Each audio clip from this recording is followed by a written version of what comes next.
Hey everyone, in this video we are going to solve the reverse linked list problem on Leetcode. So we are given a head of a single linked list and we need to reverse it and return the reverse list. So as you can see in the initial list, 1 was pointing to 2, 2 was pointing to 3 and so on. And 5th was the last node. And in the result array, 5th is the first one and 1 is the last one. So we have reversed the linked list and returned it. So let's see how we can do it. So what we have here are two linked lists. First is the initial one and the second is the reverse linked list. You can see the difference in these two. In the initial one, 1 is pointing to 2, 2 is pointing to 3, 3 is pointing to 4, and the last node is pointing to null. But in the reverse list, you can see 1 is pointing to null, 2 is pointing to 1, 3 is pointing to 2, and so on. So how we can convert this initial list to this reverse list? So for that, we'll need two pointers. We'll call them previous and next. And initially, these both will contain null in them. So head will be at the first node. So to reverse this one node, as you can see in the reverse list, one will need to point to the null. So we can simply point head dot next to previous, but in doing so, we'll lose the reference to the second node, and we don't want that. So what we'll do, before we point head dot next to previous node, first we need to store the reference to the next node. So first we'll store head dot next in the next node. So next will come here, and now we can easily point head dot next to previous node, and this connection will be cut. Now once we are done with this new node, we need to move forward. So to move forward, we need to point previous to head and then head to the next node. So head will now point to the second node. So what we are doing here, first we are storing the reference to head dot next in a variable.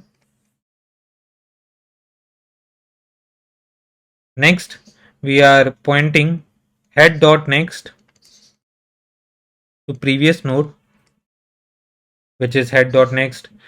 So first we store to head dot next in the next node, then we point head dot next to the null, to the previous node, and once we are done, we need to move forward. So to move forward, we need to store head in the previous node, and now head will move one step forward to the next node. So if we continue this pattern, we are at node 2 and we want to reverse it. So first we'll store head dot next in the next variable. Head dot next is 3. So next will come here to the third node, and head dot next will point to previous node, which is one node. And then once we are done with this node, we will move forward. So previous will come to head, and then head will come to next. This connection will be cut. Now we need to do the same thing for the third node. So first we need to store head dot next in next. So next will come to fourth node. Head dot next will point to previous, which is the second node, and then we'll move forward again. So previous will come to head, head will move to next. Now we need to do the same thing for the fourth node. So first we'll store head dot next reference to the next variable. Then we'll point head dot next to previous, which is the third node. This connection will cut. And then we'll move forward. Previous will come to head, and head will go to next. Now we need to do the same thing for the fifth node. So first we'll store the reference of next. So next will go to null, and head dot next will point to previous. Then we'll move forward. Previous will come to head, and head will go to next. So as you can see, we have reversed the linked list here. So 1 is pointing to null, 2 is pointing to 1, 3 is pointing to 2, and so on. And what pointer is pointing at the last node? It is the previous pointer. So we'll return the previous pointer as the result. The time complexity for this one will be O of n, since we are traversing through all the nodes, and space complexity will be O of 1, since we are not storing anything. So let's see how we can do it in code. So first we'll store the head in a current variable, Then we'll create two pointers as we discussed in the explanation. A previous one which will point to null, and a next one which will also point to null. Next we'll run a while loop until we reach the end of the linked list. So until current node is not equal to null, we'll run this while loop.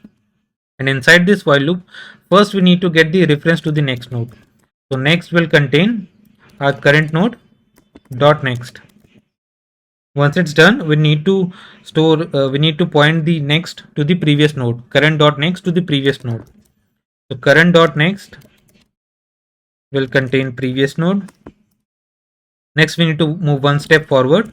So previous will point to current node, and current node will point to next. Now as we discussed, as we see in the drawing explanation, once once our while loop terminates, once we reach the end of the linked list, our previous node will be at the last node. So we'll just return the previous node.